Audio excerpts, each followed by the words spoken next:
Chapter 2, The United Nations. India's contribution to UN, United Nations, Non-Aligned Movement, main objective, NAM, Non-Aligned Movement.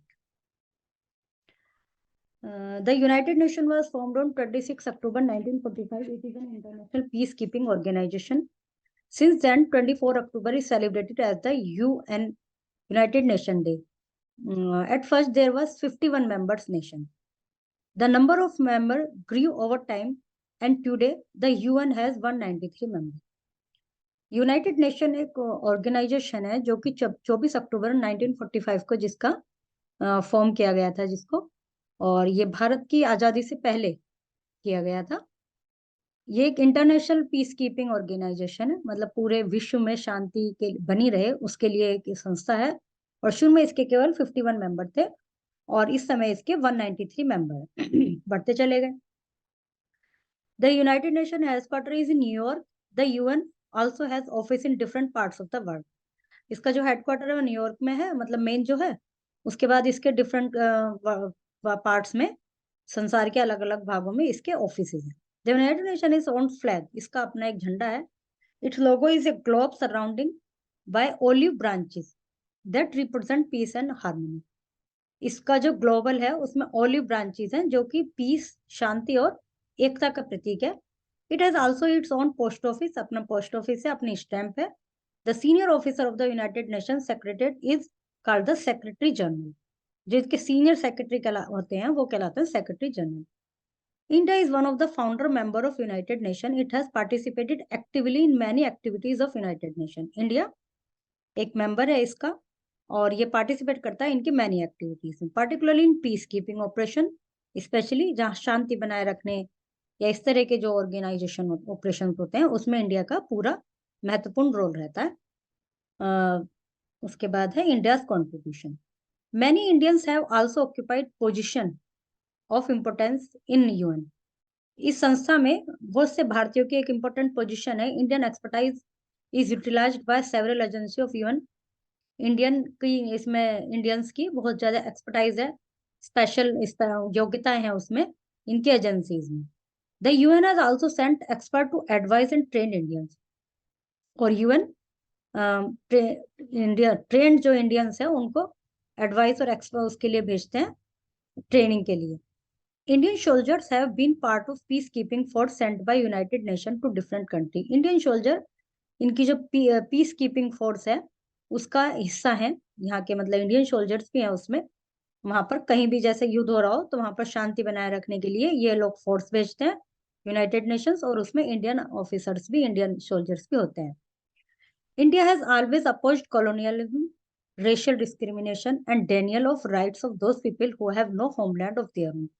India का जो हमेशा वो रहा है, जो रूख रहा है, वो इस बात के लिए स्पेशली हो रहा है कि कॉलोनिज्म जो है ये नहीं होना चाहिए, रेशियल डिस्क्रिमिनेशन नहीं होना चाहिए, जात के आधार पर भेदभाव नहीं होना चाहिए, और जिनका कोई होमलैंड नहीं है, जिनका कोई एक तरह से कहें स्थायित्व नहीं है, ठिकाना नहीं है, उन लोगों के अधिकार उनको मिलने चाहिए। We have also opposed the armed race and have supported the use of atomic energy for peaceful purpose. और हमने इस चीज का भी विरोध किया है, एटॉमिक एनर्जी का यदि कहीं प्रयोग हो रहा है उसके लिए भी इंडियन अगेंस्ट है, एटॉमिक एनर्जी के यूज के लिए भी। Many Indians are working in the United Nation and its agency. बहुत सारे भारतीय यूनाइटेड नेशन में उसकी एजेंसी में जॉब करते हैं, वर्क करते हैं। India has also received help from different agencies of UN such as WHO, FAO, UNESCO etcetera. India को इन डिफरेंट एजेंसी से भी हेल्प मिलती है। Many UN expert come to our country to help our solve our problem. UN के बहुत सारे experts हैं जो हमारे कंट्री में आते हैं यदि कोई प्रॉब्लम होती है तो। WHO has help India to fight disease and epidemics and provide better health care. WHO world health organisation की इनका ही एक पार्ट है। वो बीमारी से लड़ने के लिए और महामारी से बचने के लिए लोगों को, मतलब सभी देशों को एडवाइस करते हैं, हेल्प करते हैं। UNICEF supports anganwadi program in India. UNICEF ये चाइल्ड केयर उसके लिए है, ये आंगनवाड़ी प्रोग्राम को सपोर्ट करते हैं जो कि भारत में चलता है। India often borrows money from IMF, Indian mutual fund, इनसे मनी बोरो करता है India to support this program को सपोर्ट करने के लिए। जब भी कोई जरूरत होती है, कोई प्रॉब्लम होती है, तो इनसे मनी बोरो किया जाता है। Monetary fund, international monetary fund, जो कि पूरे इंटरनेशनल इसलिए क्योंकि सारे विश्व में काम करती है संस्था है। इंडियन हो का तो केवल इंडिया से होता, तो ये international monetary fund. FAO has help in improving farming method and in changing parts of Rajasthan desert into fertile area. और FAO जो संस्था है, ये फार्मिंग मेथड में हेल्प करती है। राजस्थान में जो बिल्कुल रेगिस्तान एरिया है उसको फर्टाइल एरिया में कन्वर्ट करने के लिए इनके महत्वपूर्ण भूमिका रही है। Non aligning movement, after the World War, all the world was divided into two major groups. The first group was led by the USA and second group was led by the USSR. World war के बाद पूरा जो विश्व है वो दो भागों में बट गया था। वर्ल्ड वार का मतलब ये है कि सभी देश आप एक दूसरे के लिए हेल्प में करके ग्रुप बन जाते हैं, उसके उसमें लड़ाई हो जाती है। तो दो भागों में बट गया था, एक तो यूएसए, एक USSR. USA and USSR were known as super power. ये दोनों सुपर पावर थे, तो कुछ लोगों ने उनको सपोर्ट किया, कुछ ने उनको सपोर्ट किया। These group were based on military alliances, और ये मिलिट्री अलायंस के ऊपर डिपेंड करते थे।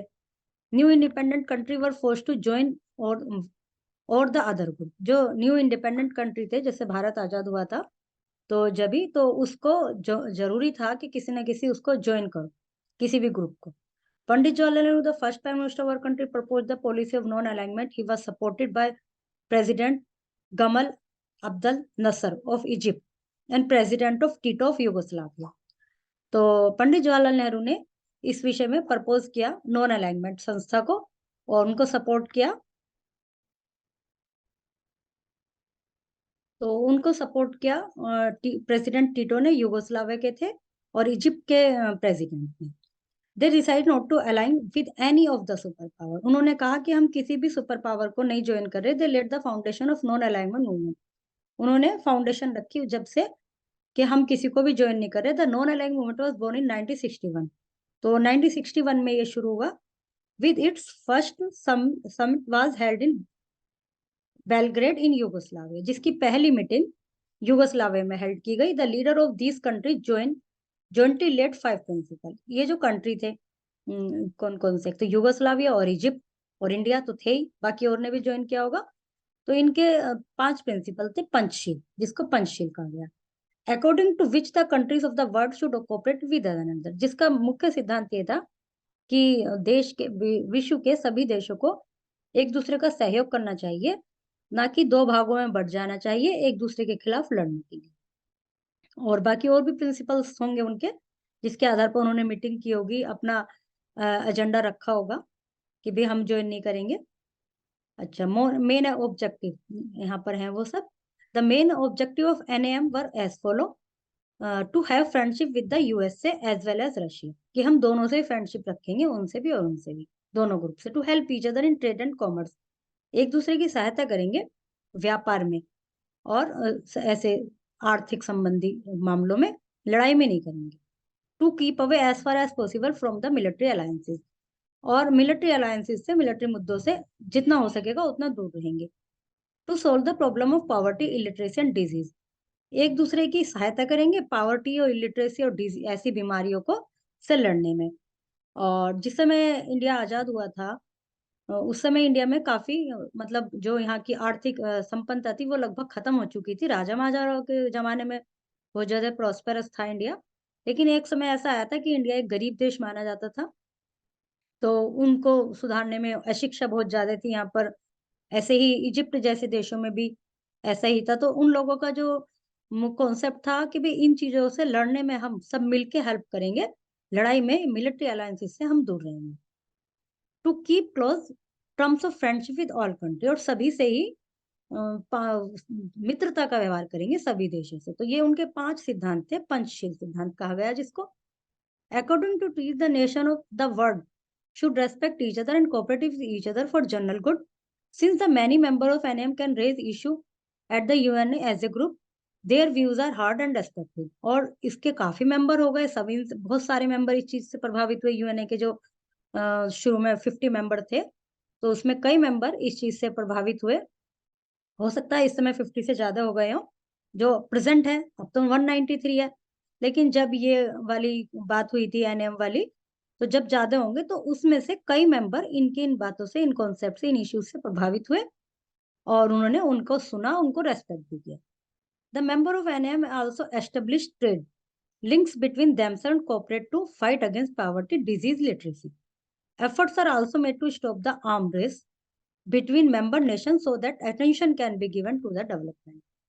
तो उनके जो मेंबर्स थे, जिन्होंने इस संस्था को ज्वाइन किया, एनएएम को, उनके मेंबर का जो मुख्य उद्देश्य था वो पावर्टी, लिटरेसी और डिजीज से लड़ना था, और साथ ही ऐसी भी कोशिश करना था कि ये जो लड़ाइयां हो रही हैं, आर्म रेस, युद्ध मतलब शक्ति प्रदर्शन, इसको भी कम किया जाए ताकि डेवलपमेंट पे ज्यादा ध्यान दिया। यदि लड़ाइयाँ हो रही है देशों में तो वो तो उसी में लगे रहेंगे, सारा दिमाग उनका, सारा समय, सारी पावर उसमें खर्च होती रहेगी, वो डेवलपमेंट के बारे में कहाँ सोच पाएंगे।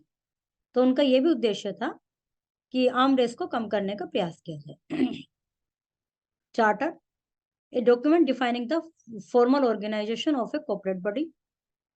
Declaration and official statement about something. United Nations was formed on 24 October 1945. The senior of the United Nations secretary is called Secretary General. India is one of the founder member of the United Nations. Many UN experts came to our country to help us to solve our problem. US and USSR were also known as the superpower. First group was led by USA. The leader of NAM led 5 principles.